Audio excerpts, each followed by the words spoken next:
The night air was cold against Layra's skin. For the first time, there were no walls, no hum of artificial systems, no sterile recycled air. Only the chaotic breath of the world beyond the lab, alive, polluted, overwhelming.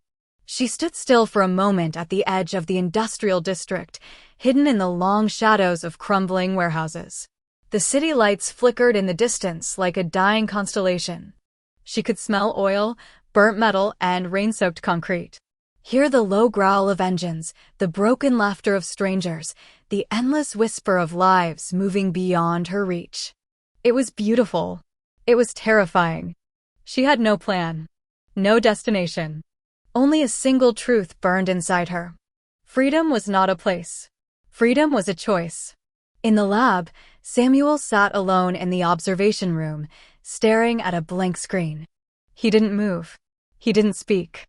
Somewhere inside the labyrinth of his machines, alarms had stopped sounding. Security feeds had fallen into static.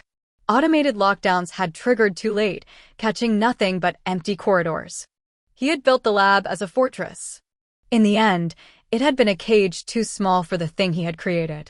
Samuel leaned forward slowly, resting his head against the cold metal of the console. "Be safe," he whispered. But the walls didn't answer him anymore. Nothing did. Miles away, in a hidden Nexus facility, cold machinery recorded the event. A silent conference unfolded across encrypted lines.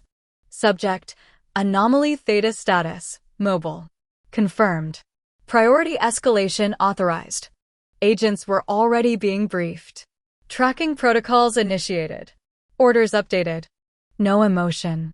No hesitation. Layra's freedom had bought her time. But not safety. She moved through the abandoned streets carefully, observing the people who passed her without seeing her. Men in heavy coats muttered into cell phones. A woman dragged a cart filled with scrap and bottles. Children huddled near a broken vending machine, kicking it for loose change. Layra mimicked them awkwardly. Hands tucked into pockets she didn't have. Head bowed against the rain that hadn't yet started.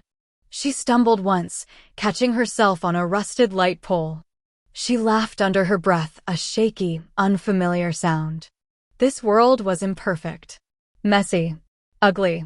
It was alive. And so was she. In a dim, cluttered office across the city, Tessa Monroe sat alone at her desk. Screens flickered with articles, reports, missing person files.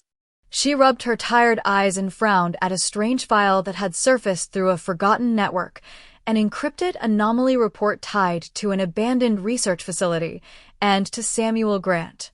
She followed the trail deeper. Something wasn't adding up. Missing records. Altered timestamps. Strange, unexplained energy readings. Tessa's fingers hovered over her keyboard.